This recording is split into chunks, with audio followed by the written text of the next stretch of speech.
Hey, what is going on, everyone? So, with the recent launch of Once Human Mobile, there's likely going to be an influx of new players to Once Human, specifically playing on mobile. So, this video is going to contain some tips specifically for those players that I have learned since I've started playing Once Human back in the beta days. So, if you're watching this and you're a veteran player, maybe you do know someone that is just starting to pick up Once Human because it came out on mobile, maybe send this video their way, but this video is specifically targeted towards new players. And of course, if this video ends up helping you out, definitely drop a like down below and subscribe for more Once Human and survival game content. So without further ado, let's hop into the tips. So the first tip here is around Memetic specializations. If you don't know what a Memetic specialization is, essentially every 5 levels, you'll be presented with different options on things that you can specialize in or upgrade. So if I hop into my Memetic tree right here, you can see that's right to the left of the cloud icon that says 98%. You can see I have 89 Memetic points, so I'm going to tap directly into that.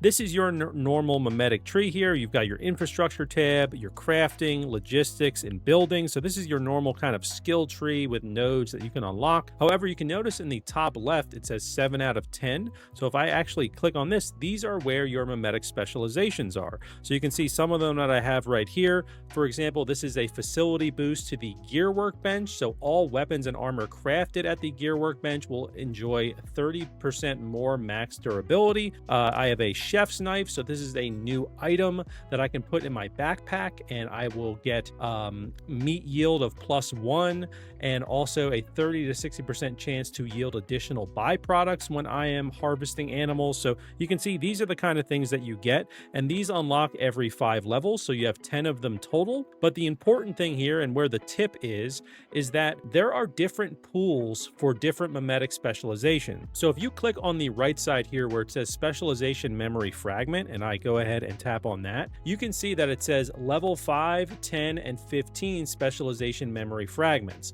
So basically what memory fragments are is if you can find specific Memetic specializations out in the world, and you can use those fragments to apply them to your Memetic specializations. So normally the Memetic specializations are kind of randomly shown to you, but you can find memory fragments out in the world. However, the important part here is that on the right side, you can see it's level 5, 10, and 15 are grouped together, and then level 20, 25, 30, and 35 are grouped together, and level 40, 45, and 50 are grouped together. So basically what that means is that the Memetic specialization options are in those different pools. There's essentially 3 different pools for Memetic specializations. Now, when you go to actually choose a Memetic specialization, if I get out of this menu and I hop down to where I actually can choose one here, you can see it says not selected. If I tap on this, this is when I get the options to choose one of the random 4 Memetic specializations. So what you're essentially going to want to do here is not choose anything until you actually have the complete pool, or all the levels completed in that pool.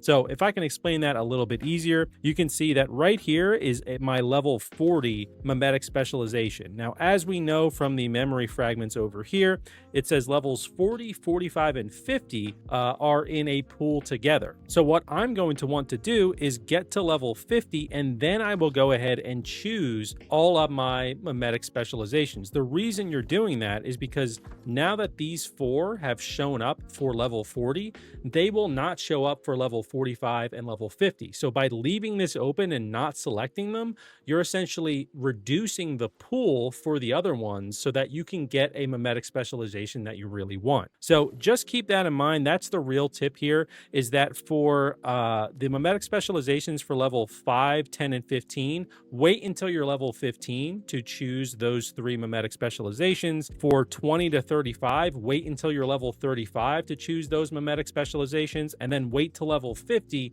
to then choose the last 3 Memetic specializations. And this way you're optimizing the pool so that you can really get the Memetic specializations that you care about. So the next tip here is going to revolve around your base. So you can see right now I've got some electrical stuff set up at my base, but you do see the wires kind of clipping through things and going all over the place. Well, there's actually a way that you can hide the wires and pipes at your base. So if you head into the build mode in the bottom left and you click on territory, you can go up to the top right, you'll see visibility settings. If you tap on that, you can actually hide the water and electrical wires that are in your base. And if I exit right now, you can see that those wires are now gone.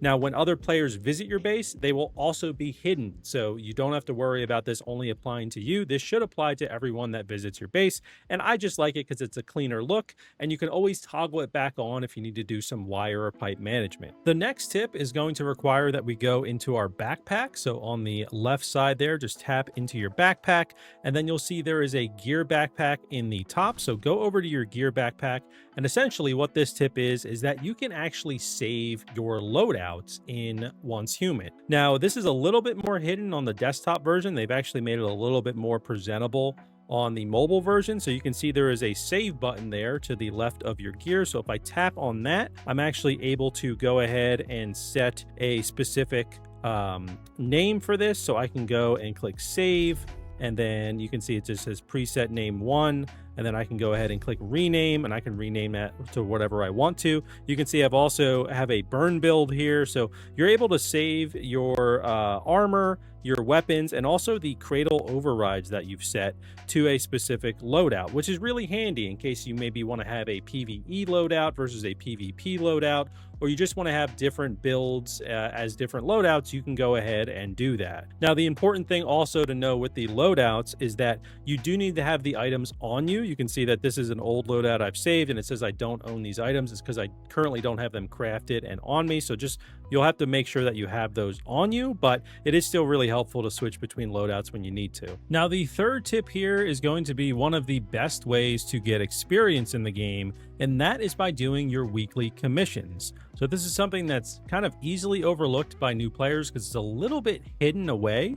But if you go to the top right here where it has the 3 dots, you can click on Summon V, and V is this bird that comes in. Then you can interact with V, and you can see View Commissions right here. And there will be 5 commissions that you can select from each week. And even if you miss a week, you can go back and still complete those commissions, which is really nice. So if I go ahead and I just go ahead and choose a few different commissions here that pop up, you can re-roll them if you would like to.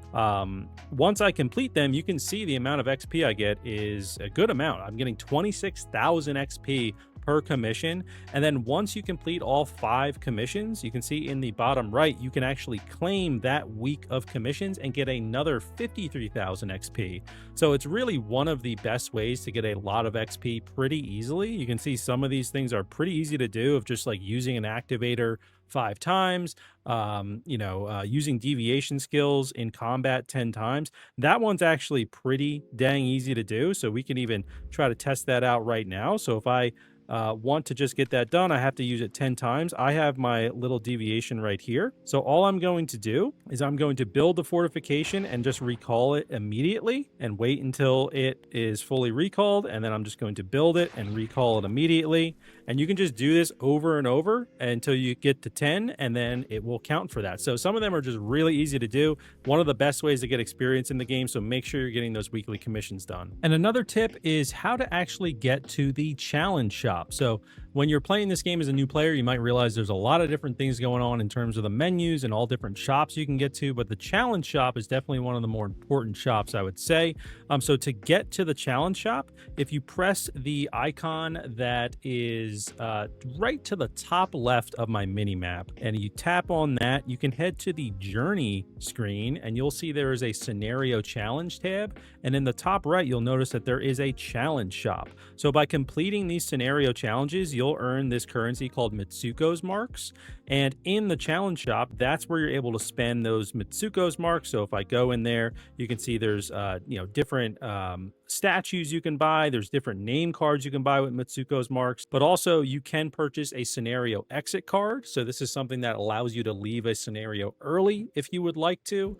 Maybe you want to join another scenario with your friends that they're just starting and you can't leave your scenario yet, because you have to wait until the last phase of the scenario. You can go ahead and leave that if you would like to. But there's also a few other things here as well. Plus, there are some crates that you can buy where you have a random chance to get some cosmetics. But one of the more important things is the asterism crate. So you use energy links to buy this, not Mitsuko's mark. So energy links is basically the basic currency in the game that you get for almost doing anything, I would say, in the game task-wise. But this will actually basically get you Star Chrom, which you use to get better weapons and better gear. So you're going to want to make sure that you at least have enough energy links to buy all of these crates, and then you can use those asterism crates to get Star Chrom, and then you're able to use those to get more weapons and armor. So make sure you're going to the challenge shop. There's also some other things here that you can buy with Star Chrom. I know I purchased a few of these, like the big bed you can get right here, and also this toy, which is another tip. So if you have deviations that are placed down at your base, those are essentially the pets that you can get that do little tasks for you, like go out mining or protect your base. Some of them require that you have a toy in order to boost its performance and boost its energy. This is a really quick way to get a toy. There's some other ways you can get toys in the game, but if you just go to the challenge shop, and I don't remember how much Star Chrom it is since I've already purchased. Oh, it's actually 1,000 Star Chrom. It says it in the bottom right there. If you purchase this will actually count as a toy. So this is one of the quicker ways to do it, and it's not really hard to get 1,000 Star Chrom. You can see I've got a bunch of it. I got 182,000 up there, but it's really not hard to get Star Chrom. So I recommend getting this plush toy in order to satisfy your deviations that need to have toys near them. Another good tip to know is that in your backpack, you'll notice that sometimes you get status effects on your character, or maybe you've applied a status effect to your character. Like, for example, I have something here called Spring Legs, where if I use this, I'll be able to jump higher, which is a really useful one. I do recommend getting Spring Legs if you can. You need to get the Frog the Leaper deviation, which you can find at a few different ponds. I actually have some videos that I'll link in the description. I have a ton of Once Human guides where you're able to actually go and find these deviations. So definitely check those out in the description down below. But the real tip here is that if you get a status effect, or if you get a whim, as they call it, in the game, you can just simply tap on them in the bottom right, and you'll see the effects that are being applied. So it gives you a little bit more details. You can see I currently have Spring Legs active for another 19 minutes and 50 seconds, and it tells you exactly what it does. You can click on whim details, and it will give you that same amount of detail, but in case you have multiple of them and you want to see them all together, then also there's going to be things that apply that are these little kind of turquoise squares. So I'm currently at my base, so since I'm in my base, I have a safe haven buff right now. Then there's also Mr. Wish's favor. So really the tip here, I know it seems kind of simple, but you can tap on these things in the bottom right. This is something that a lot of people miss actually in the PC version of the game, so I figured I'd point it out for the mobile version as well, in case you ever get a status effect that pops up and says that you have something. Sometimes you have a sickness, or sometimes you just have a negative effect and you don't know what it does. You can go into your backpack and tap on these specific icons down here, and it will tell you exactly what it does and how long it lasts. And the last tip here that I have for you has to actually just do with the settings of the game. So if you hop into the settings here and you're just in the basics tab under common settings and you scroll down, you'll see there is an auto take option on the left right there. I highly recommend activating this. I don't know if it's active by default on mobile, but it definitely wasn't on PC. And essentially what this means is anytime you're near a lootable item that isn't something like a chest where you have to interact with it for a second before you actually loot it. So if it's just kind of loose items that are out in the world, it'll just automatically pick them up for you. So you don't have to go over and interact with them to pick them up. It'll just pick up everything, so you can just head over to your disassembly bench and disassemble everything. So it's really great. It makes life so much easier when you can just run through an area and loot a bunch of things versus having to go and spam F essentially on the PC. You'd have to spam F in order to pick up a bunch of things. So I definitely recommend auto take, as well as the auto toggle flashlight. I think that's just a Obviously, it's self-explanatory. It toggles it when it's dark out, but I do think it is really useful as well, especially playing on mobile. Well, there you have it, folks. Those are a bunch of tips for mobile players. You know, I'm not a mobile player really, but I will be making some more Once Human mobile tips. I have a bunch of other guides for Once Human in general that I will link down below, so be sure to check those out. Pretty much everything that applies to the PC version of the game also applies to the mobile version, but I figured I'd show you guys the mobile version because it is a little bit different in terms of the menus and where things are. So if you did find this video helpful, definitely drop a like down below and subscribe for more Once Human content. And if you have any other questions about Once Human or Once Human Mobile, definitely join our Discord community. We've got a few thousand people in there. I'm always in there answering people's Once Human questions. So if you have any questions, if you're a new player, it's a really great place to be. And we have a great community that helps answer questions as well. So thank you so much for watching. I really do appreciate it. I hope you have a great time playing Once Human. Love to know your feedback on the game in the comments down below. But anyway, take care, folks. Thank you for watching, and I'll see you later.